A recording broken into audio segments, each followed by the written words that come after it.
Գյումրիում արդեն հայրենական մեծ պատերազմի վետերաններից ոչ ոք ողջ չէ, սակայն նրանց սխրանքը քաղաքում շարունակում են պահել վառ ու պատշաճ մակարդակով։ Այս տարի նույնպես մայիսի 9-ի միջոցառումները խոստանում են լինել բացառիկ ու տպավորիչ։ Այդ նպատակով Գյումրու քաղաքապետարանում տեղի ունեցավ աշխատանքային հանդիպում, որին մասնակցեցին քաղաքապետին փոխարինող Ավետիս Առաքելյանը, տեղակալ Գագիկ Մանուկյանը եւ Գյումրիում տեղակայված ռուսական 102-րդ ռազմաբազայի հրամանատարի ժամանակավոր պաշտոնակատար Անրեյ Մեդինսկին։ Քննարկման առանցքում մեկ հարց էր՝ ինչպես կրկնել եւ գերազանցել անցած տարվա հաջողությունը, որի մասին խոսեց ամբողջ հանրապետությունը։ Իդեպ նախորդ տարվա միջոցառումը բավականին բազմամարդ էր։ Ռուսական կողմի փոխանցմամբ մասնակիցների թիվն անցնում էր 500-ից։ На должном уровне в городе Гюмри прошла празднование День Победы. Это все говорили.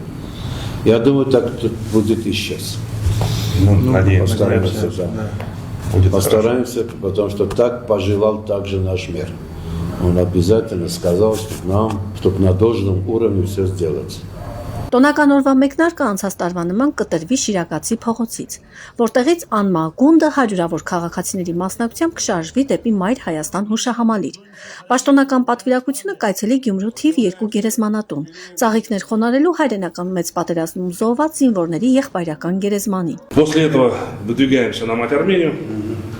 К этому времени у нас подходит бессмертный полк. Մայր Հայաստան հուշահամալիրի տարածքում, որտեղ Գյումրու քաղաքապետարանն այս օրերին ակտիվ վերանորոգման եւ բարեկարգման աշխատանքներ է իրականացնում, նախատեսվում է ռազմական տեխնիկայի ցուցադրություն։ Տոնական մթնոլորտը կապահովի ռուսական ռազմաբազայի նվագախումբը, հնչեցնելով հայտնի ռազմական ստեղծագործություններ։ И прохождение будет, и выставка, и много людей будет.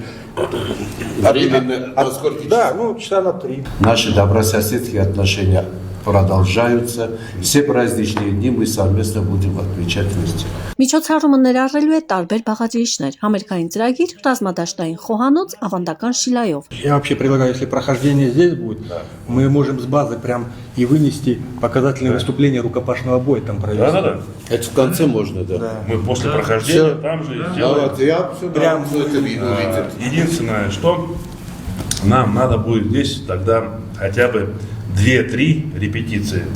Քաղաքապետի տեղակալը վստահեցրեց, որ Գյումրին պատրաստ է բարձր մակարդակով նշել նաև մայիսի 1-ը, որպես աշխատավորների միջազգային տոն։ 1 май тоже мы считаем таким праздничным, светлым советским днем, День трудящихся, так что 1 мая выходим. Все будем делать, чтобы эти вопросы решались на высшем уровне, как в прошлом году.